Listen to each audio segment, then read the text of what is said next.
Vous tous qui ne lisez pas la Bible, vous êtes des somnambules spirituels. Vous tous, qui n'avez pas une relation personnelle avec la Bible, vous avez perdu votre réveil depuis longtemps. Voici un signe que tu n'as plus le réveil. Tu n'aimes plus lire la Bible. La Bible ne t'attire plus, mais WhatsApp t'attire.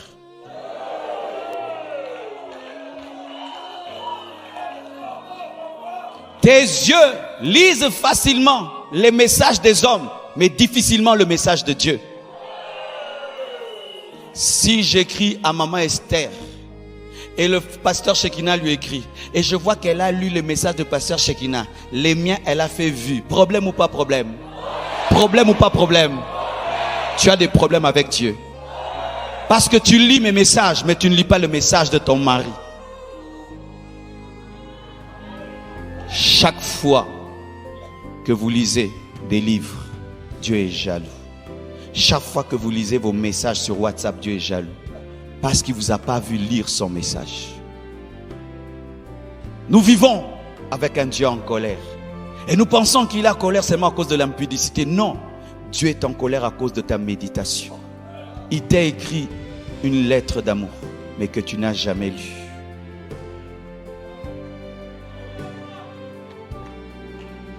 Allez reprendre vos Bibles. Et je vous conseille vos Bibles en papier. Ma Bible électronique, je l'utilise pour travailler, pour aller vite dans mes recherches. Mais quand je veux lire la Bible, je lis la Bible en papier. Parce qu'elle n'a pas de notifications.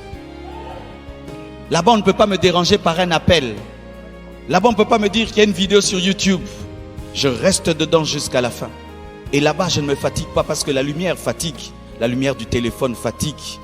Mais une Bible en papier, ça ne fatigue pas les yeux.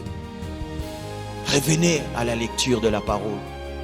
Oh, cher chrétien, toi qui n'aimes plus lire la Bible, et toi qui dors quand tu lis la Bible, tu as perdu ton réveil depuis longtemps. Depuis longtemps. Lorsque lire la Bible devient une corvée, tu as perdu ton réveil depuis longtemps. Mais tu bouges parce que tu es un somnambule spirituel. Et pas seulement l'amour de lire la Bible, d'écouter l'enseignement. Il y a des gens qui ne supportent plus les enseignants. Ils aiment faire, debout. Vous êtes debout par l'enseignement. Parce que vous avez grandi. Lorsqu'on grandit, on aime les enseignants plus que les prédicateurs. Parce que les enseignants expliquent, les prédicateurs annoncent. Et celui qui est nourri par un enseignant peut prêcher et peut enseigner. Mais celui qui n'est nourri que par un prédicateur ne peut que prêcher parce qu'il n'a pas les profondeurs des Écritures. Aimez l'enseignement. L'église primitive persévérait dans les enseignements des apôtres. Et c'était des enseignements terribles. L'eschatologie, le retour de Jésus, la tribulation, la nouvelle Jérusalem céleste, la marque de la bête. Lorsque tu n'aimes plus les choses profondes dans la Bible, tu as perdu ton réveil. Lorsque tu veux que l'église, ce soit tout le temps comme si on s'amuse, tu as perdu le réveil. Lorsque tu n'aimes pas les études bibliques, aujourd'hui, regardez les églises. On peut être à 10 000 personnes dimanche. Études bibliques, 100 personnes. C'est une abomination. Si tu veux connaître la célébrité d'un prédicateur, va dimanche à l'église. Si tu veux connaître l'amour de la parole dans une église, va à l'étude biblique. L'étude biblique, où on explique la parole simplement. Où tu t'assieds, tu expliques. Beaucoup d'églises ne font plus d'études bibliques. Pourquoi? Si tu fais ça, les gens ne viendront pas. Les chrétiens ne viendront pas pour qu'on leur explique la Bible. Vous comprenez cette aberration? Tu mets à l'église l'étude biblique, c'est vide. Est-ce que vous comprenez le paradoxe, la contradiction qu'il y a? Mais tu mets à la mosquée l'étude du Coran, c'est plein. Tu mets à la salle du royaume l'étude de la Bible, c'est plein chez les témoins de Jéhovah. Mais tu mets l'étude biblique à l'église, c'est vide. Ils veulent quoi? Seulement prier. prier. Fire, fire, fire. Chasser les démons. On casse, on bouillit, on casse. Le combat spirituel est efficace avec l'épée de l'esprit qui est la parole. Si tu n'as pas l'épée, comment tu vas combattre? C'est l'étude biblique qui te donne l'épée que tu vas utiliser dans le combat spirituel. Vous connaîtrez la vérité et la vérité vous affranchira. Mon peuple périt parce qu'il lui manque la connaissance. Quand j'ai commencé les études bibliques, j'allais me décourager. Il y avait 70 personnes. 70! L'église est vide! Dieu m'a dit continue. Aujourd'hui, je fais l'étude biblique. Je m'assieds sur une chaise. Je parle. Les gens sont remplis comme ça. Ils sont assis. Et ça fait une église 4x4. Parce que quand les gens sont enracinés dans la parole, que ce soit les calomnies, les médisances, ils continuent. On attaque, ils continuent. On parle, ils attaquent. Pourquoi? Ils connaissent la Bible. Ils ne sont pas là pour le pasteur. Ils ne sont pas là pour l'église. Ils sont là pour l'éternité. Toi qui ne participes jamais aux études bibliques, tu n'es pas réveillé. Tu es un bébé spirituel, un chrétien charnel. Comment tu peux aller au cours de mathématiques mais tu n'aimes pas les professeurs de mathématiques? Mais c'est ce qu'on a à l'église. Les gens aiment le Dieu de la Bible mais n'aiment pas la Bible. Est-ce que vous comprenez cette aberration? Les gens aiment le Dieu de la Bible mais ils n'aiment pas qu'on ouvre la Bible et qu'on l'enseigne. Mais non, vraiment, c'est comment? C'est comment? Moi je comprends rien. Tu aimes Dieu. Si on veut t'enseigner Dieu, tu ne veux pas. Vous me rappelez mes amis derniers de la classe quand j'étudiais. Ils allaient à l'école, mais n'aiment pas l'école. Mais il va s'habiller mieux que vous tous. Mais quand c'est le cours, il fait que déranger. Mais il est venu à l'école, mais il dérange à l'école. Comme toi tu es chrétien, mais tu n'aimes pas connaître Christ. Maintenant tu es venu nous déranger. Tu es venu nous déranger. Pendant le culte, tu ne pries pas. Mais quand on dit amen dehors, c'est toi qui parles le plus que tout le monde, non? Mais quand tu prions, mais dehors, tu avais vu sa chaussure, tu avais vu sa veste, tu avais vu comment ils étaient tombés, comment il avait vomi. Dérangeur spirituel. Plus tu seras rempli de la parole, plus tu seras efficace. Les problèmes que tu crées à l'église, c'est parce que tu ne connais rien. Les tonneaux vides font beaucoup de bruit. Si on te demandait seulement d'écrire 20 versets que tu as dans ton cœur sur un papier, tu en as? Tu connais que Matthieu 7,7. Demandez, on vous donnera. Frappez, on vous ouvrira. Cherchez, vous trouverez. Tant que tu vivras, rien ne te résistera.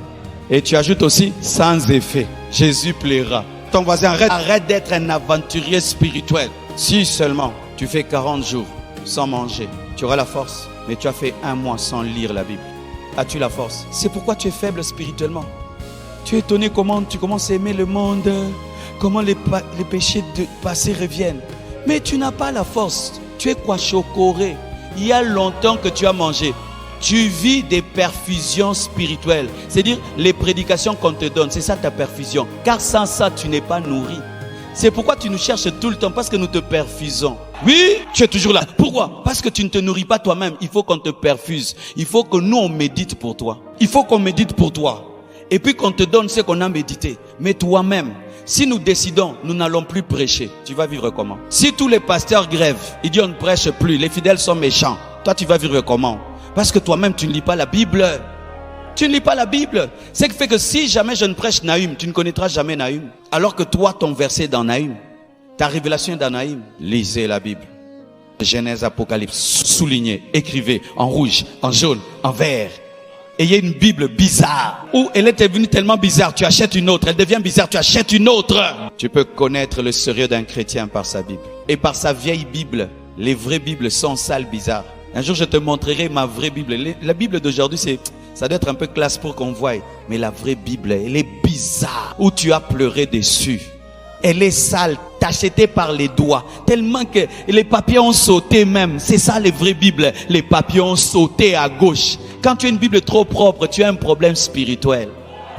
Oui, une Bible qui a travaillé, les papiers sautent, c'est bizarre. La propreté de ta Bible t'accuse. La propreté de ta Bible t'accuse. Un jour, je vais dans une église, c'était la salle d'intercession. Il y avait une grosse moquette comme ça, toute blanche. Et puis j'ai dit au pasteur, pasteur, votre moquette est très belle. Il a dit, pasteur, la beauté de cette moquette révèle qu'on ne prie pas. Si c'était on priait, elle allait être sale, on allait vomir dessus, on allait pleurer dessus. La beauté de ta Bible t'accuse. C'est une Bible qui souffre de blessures intérieures. Si maintenant on te donne la Bible, on te dit de chercher Habakkuk, tu vas trouver. Si on te donne la Bible, on te dit de chercher Nahum, tu vas trouver. Des gens qui cherchent Genèse en Apocalypse. Des gens qui cherchent certains versets en glossaire. Tu te perds dans la Bible, tu ne sais plus où se trouvent les versets. Heureusement que la technologie nous a sauvés. Mais avant, quand il n'y avait pas la technologie, on connaissait partout. Tu connais, tu as ta Bible dans la tête par ici, par là. Tes doigts connaissent. Et vous dites que Dieu n'est pas puissant, il n'agit pas. Comment va-t-il agir dans la vie des gens qui ne se donnent même pas la peine de lire ce qu'il a écrit?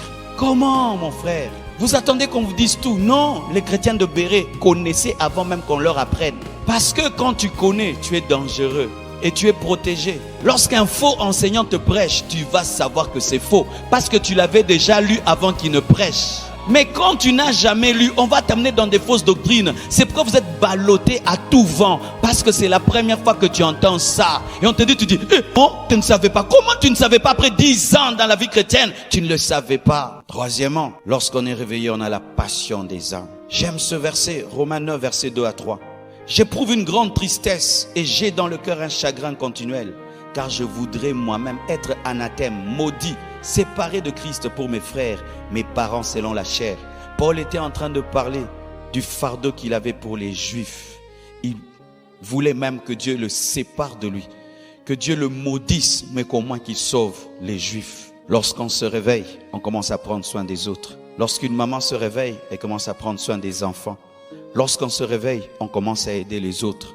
Lorsqu'on se réveille, on commence à aider les autres à entrer au ciel. Quelle est la dernière fois que tu as fait accepter quelqu'un Jésus? Quelle est la dernière fois que tu as pleuré pour une âme perdue? Tu as perdu ton réveil.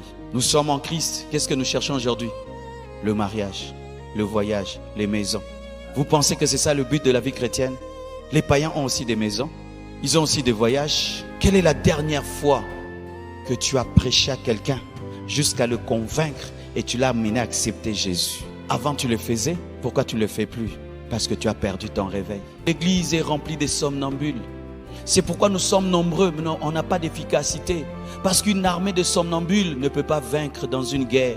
Nous avons des consommateurs de bénédictions. Nous n'avons plus des engendreurs de disciples. Quel est le fardeau que tu as dans ton cœur? Souci d'argent, souci de maison, souci de voiture. C'est ça l'église. Une église matérialiste qui ne cherche que les choses de cette terre. C'est ça l'église. Vous pensez que si les apôtres n'avaient que ça comme souci, aujourd'hui nous aurons l'évangile, ils ont eu le souci des extrémités de la terre. Ils sont allés prêcher même s'ils savaient qu'on allait les tuer. On tue son voisin, il continue, on tue son frère, il continue. Nous aujourd'hui, il suffit que tu manques les habits, voiture, maison. Depuis que tu es chrétien, tu abandonnes. Et ça, Dieu, tout ce qu'il m'a fait. Et les apôtres qu'on a décapités, et les apôtres qu'on a tués, on ne devient pas chrétien pour être riche. On ne devient pas chrétien pour avoir des maisons. On ne devient pas chrétien pour avoir une voiture. Ça, ce sont les restes que Dieu donne. On devient chrétien pour appartenir à Christ. Et en attendant ta mort et l'enlèvement, amener des disciples à Jésus. C'est ça le but de la vie chrétienne. Tu ne seras pas récompensé le dernier jour pour ta maison et ta voiture. Tu seras récompensé pour les âmes que tu auras gagnées. Pour les âmes que tu auras gagnées. Nos églises sont en train de stagner. Parce que c'est le pasteur qui doit tout faire. Ils sont en train de stagner. Parce qu'il y a un groupe de personnes qu'on appelle les gagneurs d'âmes. Dans le Nouveau Testament, il n'y a pas le département des gagneurs d'âmes. Nous sommes tous des gagneurs d'âmes. Nous sommes tous des gagneurs d'âmes. Nous sommes tous des gagneurs d'âmes. Nous sommes tous des gagneurs d'âmes. Où est ton âme dans cette église? Regardez, je prêche la parole. Et Shekinah se convertit. Regardez le travail qu'il fait. Une personne a permis que je vous rassemble vous tous. Si je ne l'avais pas gagné, vous serez là. Je n'ai pas cherché l'argent. J'ai cherché à gagner une âme. Mais cette âme me paye le billet, me paye l'hôtel, me paye la voiture, me paye la maison, me permet de vous prêcher. Je n'ai pas cherché l'argent, mais j'ai tout. Vous qui cherchez l'argent, vous n'avez pas l'argent parce que vous cherchez l'argent avant de chercher la volonté de Dieu. Je ne cherche pas l'argent. Moi, je ne cherche pas l'argent. Je cherche les hommes, pécheurs d'hommes. Je cherche à bouleverser les hommes. Tu m'écoutes, tu rentres, tu ne dors pas. C'est ce que moi je cherche. On se rencontre, c'est ça mon plaisir, bouleverser les hommes. Et Dieu pour voir tout le reste. Quand on est né de nouveau et qu'on est réveillé, on aime ce que Dieu aime. Et Dieu aime les âmes. Dieu aime les païens. Chrétiens, Dieu aime les païens. Le cœur de Dieu est dehors. Le ministère de Jésus, c'est en dehors du temple. Dehors, dans les bars, dans les boîtes de nuit. c'est là où se trouve le cœur de Dieu. Là où les gens qu'il a créés sont dans le fétiche, c'est là où le cœur de Dieu. Nous pensons que le cœur de Dieu n'est qu'ici. Nous sommes déjà sauvés. Dieu laisse les 99 pour chercher une âme. Le cœur de Dieu est dehors. Le cœur de Dieu est dehors. Le cœur de Dieu est dehors. Pendant que le cœur de Dieu est dehors, le cœur des chrétiens est dedans. Nous pensons que tout ce que Dieu veut, c'est ici. Combien de gens sont païens dehors? Combien de gens sont dans la prostitution? Combien de gens sont dans la sorcellerie? Ça ne te fait rien. Des garçons qui sont devenus des filles qui sont devenus des garçons. Ça ne vous fait rien. Ça ne vous fait rien de voir un beau garçon. Je pense seulement à sa maman. Je pense à son papa. Imagine ton garçon sort garçon, il rentre fille, il sort Jean, il revient Janine. L'église a oublié sa mission. Allez faire de toutes les nations mes disciples. Allez faire de toutes les nations mes disciples. Il n'a pas dit allez devenir riche, allez devenir célèbre, allez mariez-vous. Allez d'abord faire de toutes les nations mais lorsque tu es réveillé, ton cœur bat pour les âmes. Quand tu pries, on entend les âmes. Quand tu perds le réveil, quand tu pries, bénis-moi, agis dans ma vie, élève-moi, donne-moi le mariage, donne-moi les enfants, donne-moi ceci, donne-moi une voiture, donne-moi une maison.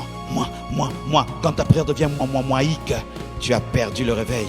Mais quand Seigneur sauve les âmes, sauve Brazzaville, sauve Pointe-Noire, envoie le réveil, change-les, délivre-les, sors-le du mal.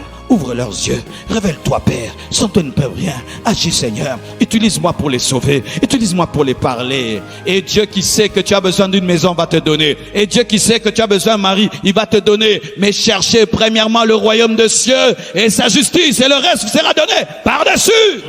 Il est 20h, ici il faut rentrer à temps. Ok, j'avance, pasteur. Ok, quatrièmement, la communion fraternelle. 1 Jean 3 verset 14. Nous savons que nous sommes passés de la mort à la vie parce que nous aimons les frères. Waouh! Nous savons que nous sommes passés de la mort à la vie parce que nous aimons les frères. Celui qui n'aime pas demeure dans la mort. Ce verset est grave. En Christ, il n'y a pas de Mukongo et de Mungala. En Christ, il n'y a pas les Quinois et les Brazzavillois. En Christ, il n'y a pas les Quinois et les Brazzavillois. Vous qui, toi tu es Zaïrois, toi tu es Zaïrois. Païen que tu es, charnel. D'ailleurs, on n'est plus des Zaïrois. Nous sommes des Congolais comme vous. Arrête de m'appeler Zaïrois. Moi, je ne suis pas Zaïrois. Je suis Congolais comme toi.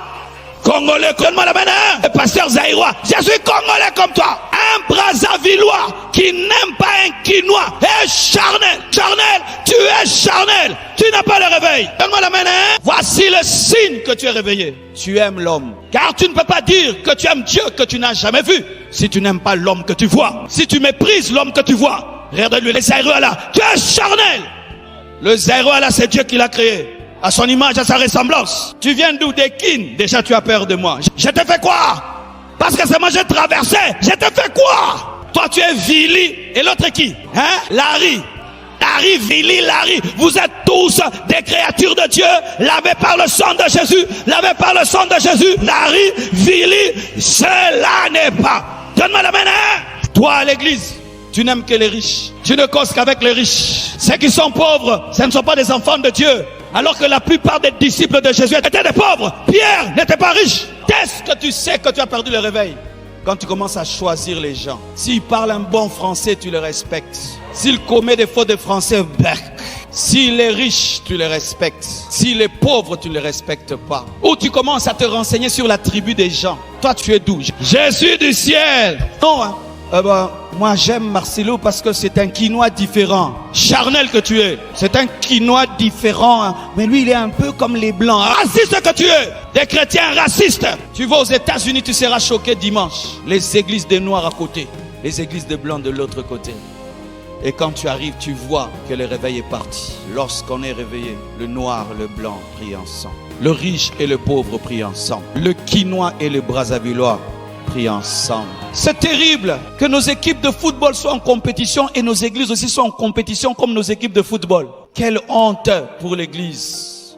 Que je sois un chrétien mais dans mon cœur je méprise un Zaïrois. Quelle honte pour Christ alors qu'il n'y a ni grec ni juif en Jésus.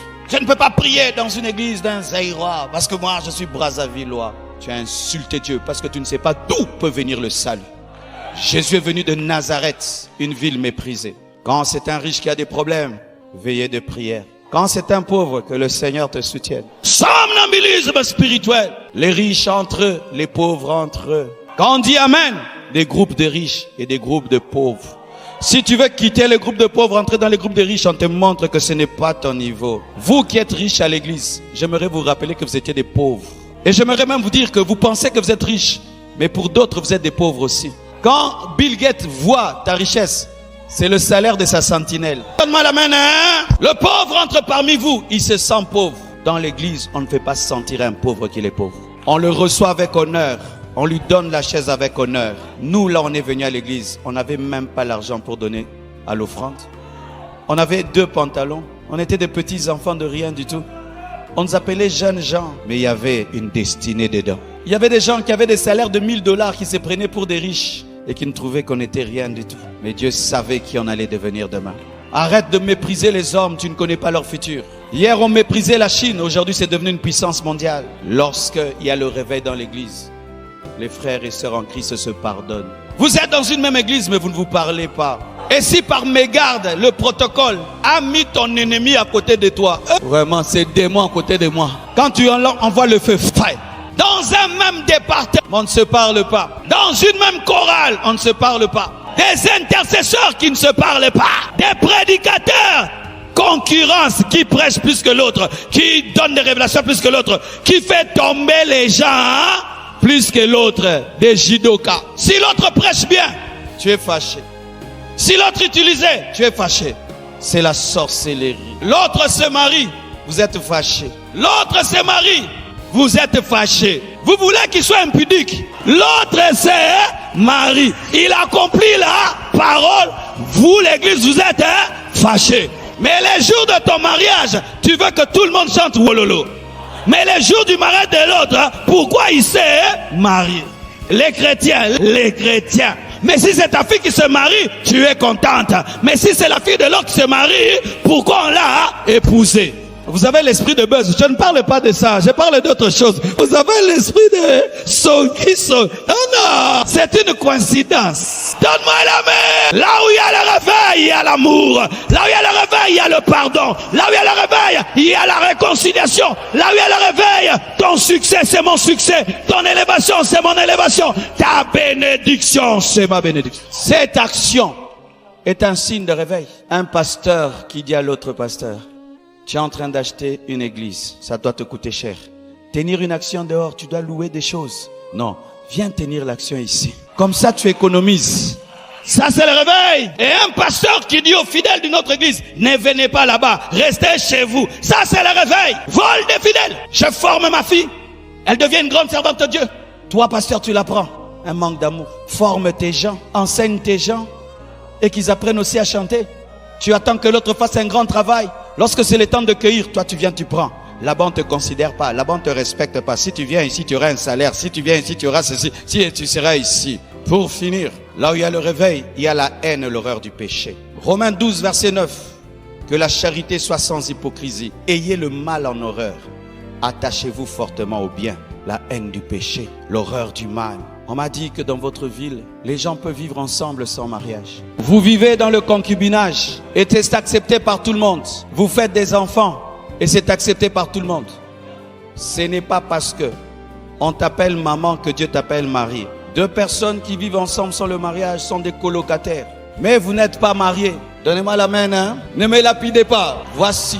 Lorsque la parole de Dieu n'est pas dans ta vie, elle peut te trouver dans cette situation-là. Mais quand la parole de Dieu vient et trouve la femme samaritaine, qu'est-ce que la Bible lui dit? Amène-moi ton mari. Elle dit: ce n'est pas mon mari. Il dit: tu dis vrai, car tu as eu 5 maris et le mari que tu as n'est pas le tien. Elle vivait avec un homme, mais Dieu ne l'appelait pas son mari. Tu dois épouser cette femme. Et si tu ne vas pas l'épouser, laisse-la partir. Ma soeur, un homme qui ne t'a pas épousé, voici ce qu'on fait. Tu dis: tu m'épouses, sinon je te quitte. Et en attendant qu'il t'épouse, plus de relations sexuelles. Et si vous êtes incapable de vivre dans une maison sans relations sexuelles, il faut changer de maison. Et d'ailleurs, ma soeur, un homme épouse difficilement une femme qui est dans sa maison. Si tu vas loin, il va t'apprécier. Si tu vas loin, il va reconnaître tes qualités et il va te chercher. Tu vois, lorsque tu n'as pas acheté une voiture, mais tu roules avec pendant 4 ans, et on te dit maintenant de l'acheter, c'est